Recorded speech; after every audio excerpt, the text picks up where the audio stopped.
Bonsoir et bienvenue à tous sur Moselle TV. Très heureux de vous retrouver pour une demi-heure d'actualité mosellane. Voici les titres de ce vendredi 17 juin. La communication, un enjeu essentiel, surtout au XXIe siècle. Pour aider les associations dans ce domaine, l'Union des conseils en communication du Grand Est organisé hier et aujourd'hui la deuxième édition de Creative Shaker. 9 associations en tout ont profité de cette action solidaire et sociale. Nous irons ensuite tester votre gourmandise au néo-restaurant La Petite Moselle dans la commune de Bervillers en Moselle. Véritable poumon du village, l'enseigne, vous allez le voir, vaut le détour. Restez bien avec nous. Du 8 juillet au 26 août, la ville de Metz vivra au rythme des animations estivales. Culture, sport, la municipalité propose un riche programme à destination des jeunes. Tous les détails dans quelques minutes. La météo, il fera chaud, très chaud ce week-end partout en Moselle, jusqu'à 37 degrés dans l'après-midi. Dans la nuit de samedi à dimanche, les températures ne redescendront malheureusement pas, comptez entre 24 et 29 degrés. Toutes les informations avec Renéane à la fin de Moselle Info. Et ce soir, pas d'invité, mais notre rubrique législative. À quelques heures du second tour, nous reviendrons avec Arnaud Demerlet sur les points chauds de ce second tour. Mais avant, développons les titres de l'actualité.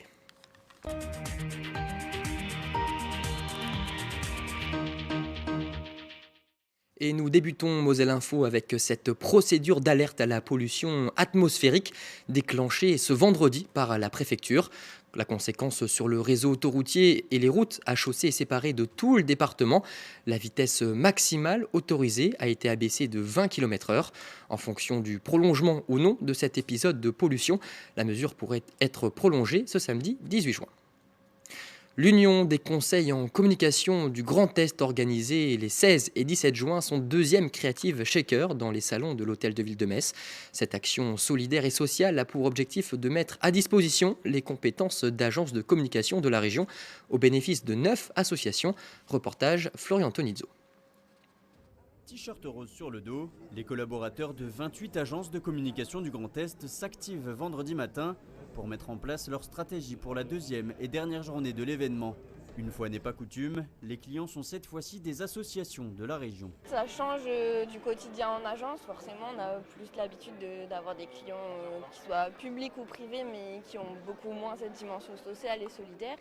Et là, ça nous bouscule dans nos habitudes et également dans la façon de travailler parce que tout est concentré sur un jour et demi. Cette action sociale et solidaire permet aux entreprises de faire une bonne action au service des associations qui n'ont pas forcément les moyens d'investir dans une stratégie de communication. Il y a tout un côté solidaire et puis le fait de soutenir une association qui a aujourd'hui aucun moyen de communiquer, aucun moyen de le mettre en œuvre. Donc nous on apporte nos compétences pour répondre à ces problématiques-là et vraiment l'ensemble des équipes sont ravis de participer à ça. C'est vrai qu'on a eu l'occasion de rencontrer d'autres associations qui sont sur le même terrain que nous, solidarité, insertion, économie circulaire. Que ce soit au niveau de la production, de l'insertion et de la communication, on retrouve finalement tous les acteurs de la filière ESS et c'est ça ce qui est remarquable généralement. Après la première édition à Reims en 2018, l'Union des conseils en communication du Grand Est renouvelle son Creative Shaker dans les salons de l'Hôtel de Ville mis à disposition par la municipalité. L'objectif, venir en aide aux associations sur le long terme. C'est un challenge puisque les campagnes sont créées en 24 heures de temps, donc c'est plutôt très enthousiasmant. Pour autant, on a souhaité aussi poursuivre ensuite avec ces associations en leur apportant un soutien opérationnel par la suite. Nous avons également, grâce à nos médias partenaires, plus de 100 000 € d'achat d'espace offerts sur des médias traditionnels ou digitaux et des radios.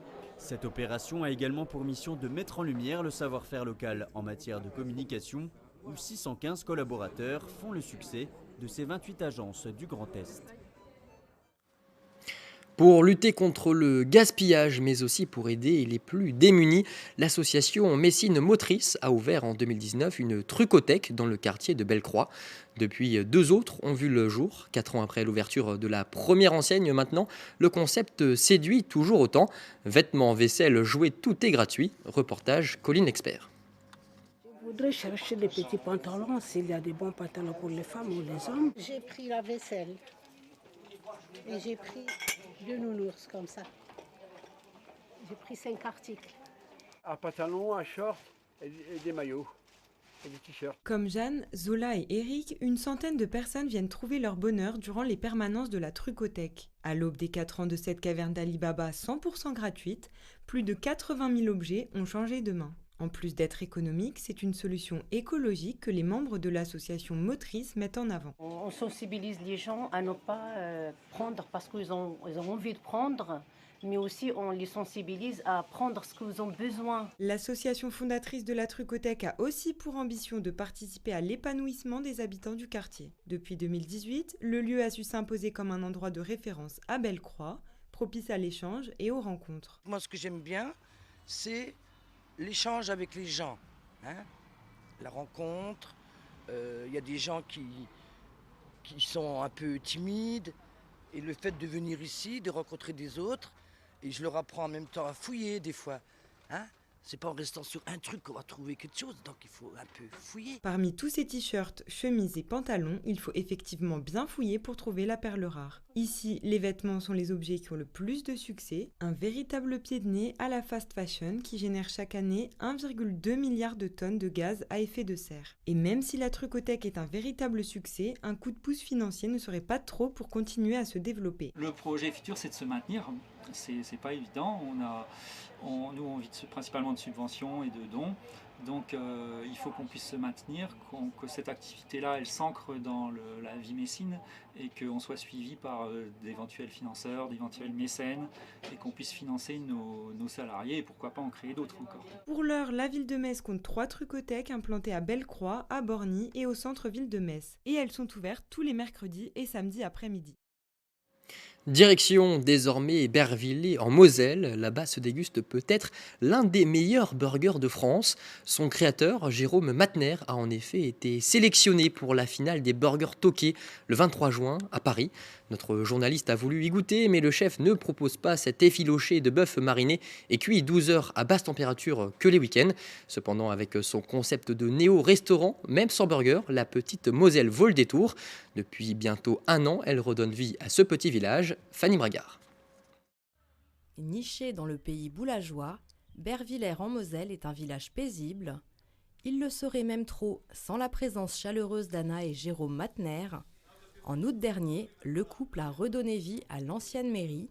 La mairie cherchait quelqu'un à travers le site SOS Village. Et nous, on est tombé dessus un peu par hasard parce qu'en fait, cherchait un kiné à l'origine. Et donc du coup, on a téléphoné, on a dit écoutez, on n'est pas du tout kiné, mais par contre on a un projet. Et puis on est venu présenter ça au conseil municipal et puis ils ont suivi tout de suite. Très vite, le concept de la petite Moselle a fait mouche. À la fois bistrot, dépôt de pain et épicerie, ce lieu convivial ouvert en continu recrée du lien dans une ruralité où parfois la solitude est lourde. Le village revit avec cet endroit vraiment agréable et convivial et avec des propriétaires, des gérants qui sont très généreux et très gentils. Au fourneau de leur néo-restaurant, les époux font leur popote sous les yeux des clients. Chaque semaine, ils proposent un plat éphémère et revisitent à leur sauce un grand classique.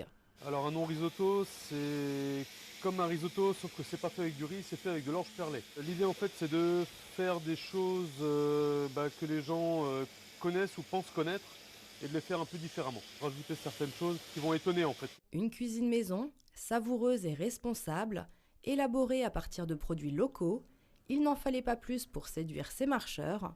Surpris, mais très agréablement.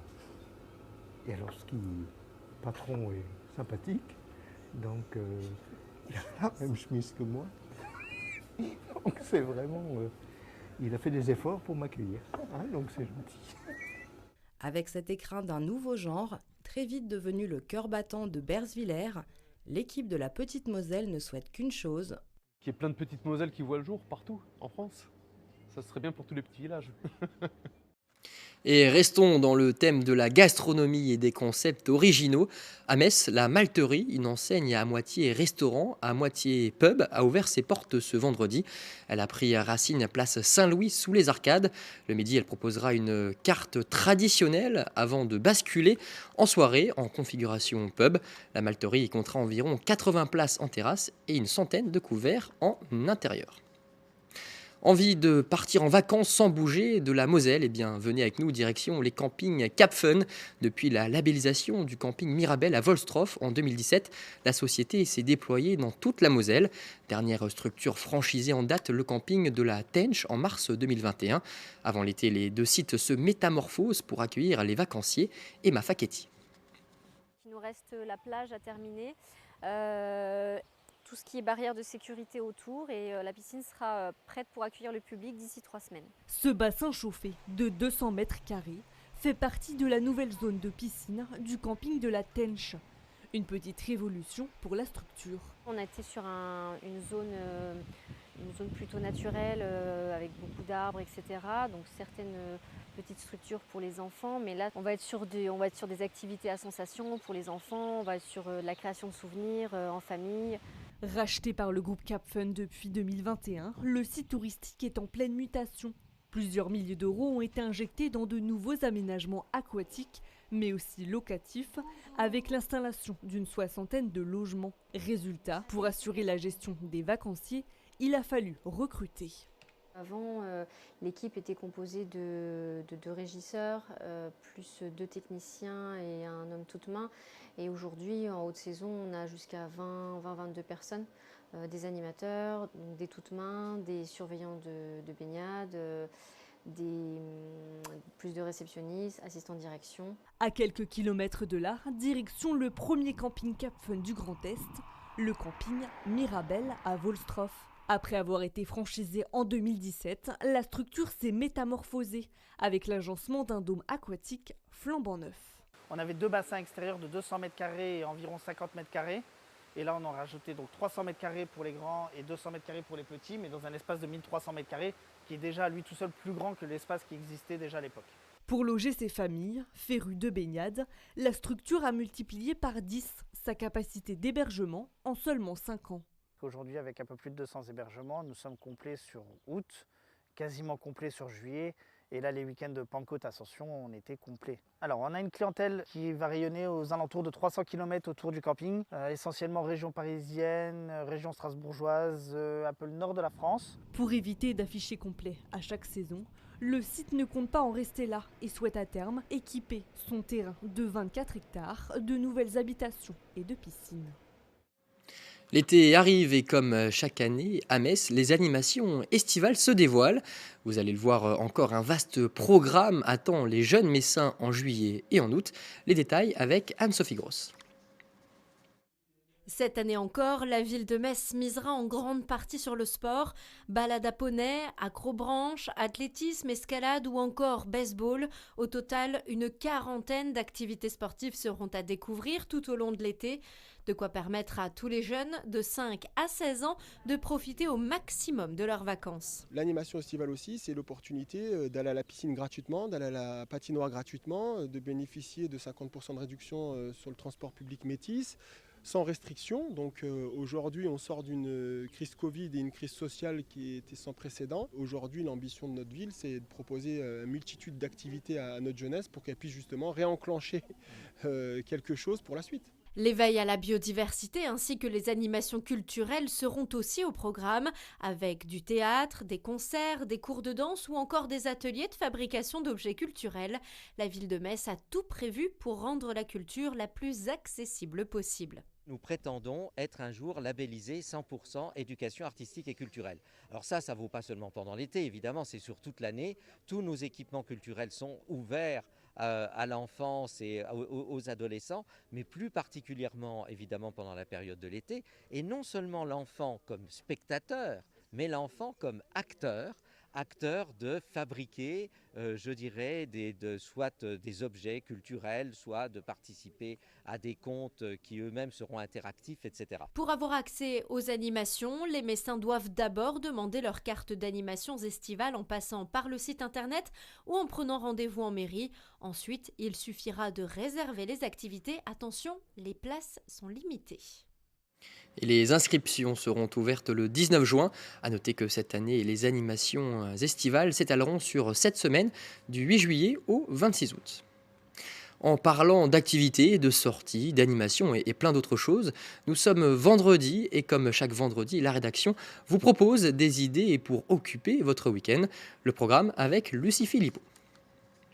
Il va faire beau, il va faire chaud et pour profiter du soleil avec modération, Moselle TV vous propose une sélection de sorties à ne pas louper ce week-end.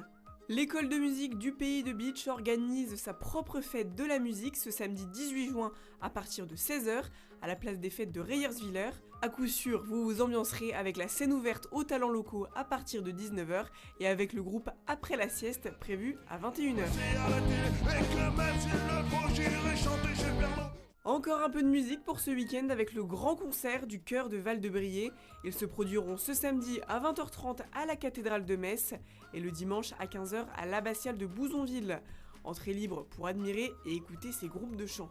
Annulée en 2021 à cause du Covid, elle revient cette année pour sa 20e édition, la marche des fiertés LGBTQI+, rassemblant lesbiennes, gays, bisexuels, transgenres, queer et intersexes. Tout le monde est le bienvenu, le cortège partira à 15h30 place de la République, elle empruntera les rues de l'Hypercentre, un after est prévu au frigo à 17h. Les toutous seront mis à l'honneur ce dimanche 19 juin à Dolving à partir de midi pour la fête du chien. Agility, flyball, obéissance ou encore éducation canine seront l'une des nombreuses démonstrations que vous pourrez admirer. Professionnels et associations canines seront présents. Restauration et buvette seront aussi de la partie. Et pour que votre week-end soit au top, pensez à vous hydrater régulièrement et surtout, on n'oublie pas la casquette ou le chapeau. Allez, moi je vous laisse, je vais mettre de la crème solaire. À la semaine prochaine. Côté sport, désormais, le Waves Open revient à Moulins-les-Metz. Du 24 juin au 3 juillet 2022, les meilleures joueuses de tennis s'affronteront pour succéder à Margot Hierolimoff, la grande gagnante de l'édition 2021. Le tableau complet avec Baptiste Deveau. Elsa Jacquemot ou encore Léolia Jean-Jean, performantes lors du récent tournoi de Roland-Garros, fouleront les cours de la Saussée à Moulins-les-Metz. Elles seront les têtes d'affiche de la 12e édition du Waves Open 57, où l'on retrouvera également la tenante du titre, Margot Hierolimoff. Une très belle édition, on a des joueuses d'un très bon niveau, on a même des filles là, qui ont fait Roland-Garros, qui vont venir passer une semaine à Moulins-les-Metz, c'est quand même exceptionnel. Depuis 12 ans, le Waves Open 57 est devenu la référence du circuit national des grands tournois de France, avec un palmarès qui a fière allure, à l'image de Francesca Schiavone, ex-lauréate de Roland-Garros, Pauline Parmentier, tombeuse en 2017 de la Tunisienne Ons Jabeur, actuelle numéro 6 mondiale. Autre spécificité de cette édition 2022, un tableau 100% français avec un fort accent mis sur les futures pépites tricolores. Il y a du niveau, déjà ça commence à 15, donc c'est pas rien en local pour des gamines qui ont une dizaine d'années, enfin, c'est déjà un beau classement. Et la montée jusque dans les meilleures françaises, donc dans le top 60, on a quand même 12 ou 13 filles là, donc oui, très beau niveau et il y aura des beaux matchs à voir à Moulins. Si la fête sera sur les cours, elle le sera aussi durant les 10 jours de compétition. Le groupe Rock Legend Experience lancera le top départ avant que les DJ Lemon, Félix et Vanise rythment les matchs. Le tournoi est installé, 12e édition, donc on aura du monde, on le sait. Si la météo est favorable, on aura du monde. Et c'est aussi pour remercier les gens. Aussi, c'est notre ADN en fait, c'est un ensemble. C'est difficile à expliquer, mais c'est un ensemble. Et pour nous, c'est important de pouvoir ne pas faire que du tennis, mais promouvoir aussi le tennis féminin à travers ces animations-là. Cette 12e édition ne manque donc pas de saveur. Margot Hierolimoff imitera-t-elle Pauline Parmentier avec 2 succès d'affilée? Léolia Jean-Jean confirmera-t-elle sa belle prestation à Roland-Garros? Réponse dès le 24 juin à la Saussée. Avant d'ouvrir notre page législative, je vous propose de regarder les principales affiches de la prochaine saison du FC Metz en Ligue 2. La Ligue professionnelle de football a dévoilé le calendrier complet ce vendredi. Les Grenats recevront Amiens pour lancer cette nouvelle campagne le 30 juillet. Pour les rencontres importantes, ils iront à Bordeaux le mi-octobre, accueilleront Saint-Étienne début novembre. Les matchs retour contre ces deux équipes auront lieu le 15 et 22 avril. Enfin, ils termineront leur saison 2022-2023 à domicile face à Bastia. Et tout de suite, on retrouve Arnaud Demerlet et la rubrique législative.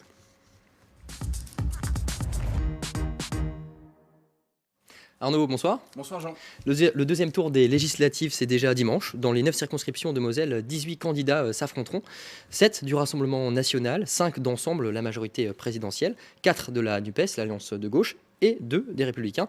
Arnaud, ce second tour s'annonce très incertain. Oui, tout à fait. J'ai noté en tout cas 4 enjeux. Le premier, est-ce que la majorité présidentielle va être majoritaire en Moselle? On se souvient qu'en 2017, La République en marche avait quasiment réalisé le grand chelem avec 8 députés sur 9. Une chose est sûre, ça ne sera pas le cas cette année puisqu'il y a d'ores et déjà 4 éliminés, dont 3 députés sortants, Richard Liogé, Brahim Hamouche et Nicole Triss. En tout cas, il y a 2 députés qui sont certainement le plus en danger dimanche. C'est dans la 6e et la 7e circonscription. Je veux bien sûr parler de Christophe Arendt et d'Hélène Zanier que l'on voit à l'écran.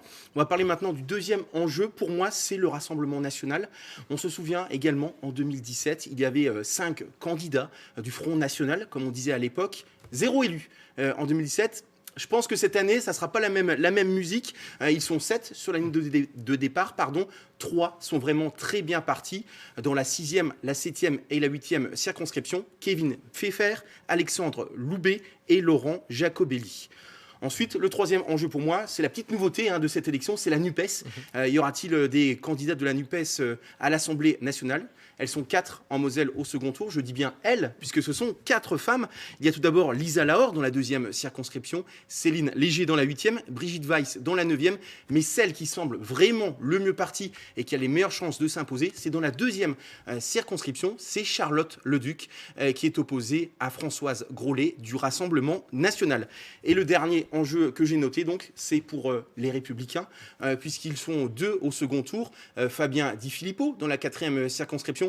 Autant le dire, Jean, il va être réélu. Le petit enjeu, c'est de savoir finalement quel score il va faire. Plus de 60%, plus de 70%, on verra bien dimanche.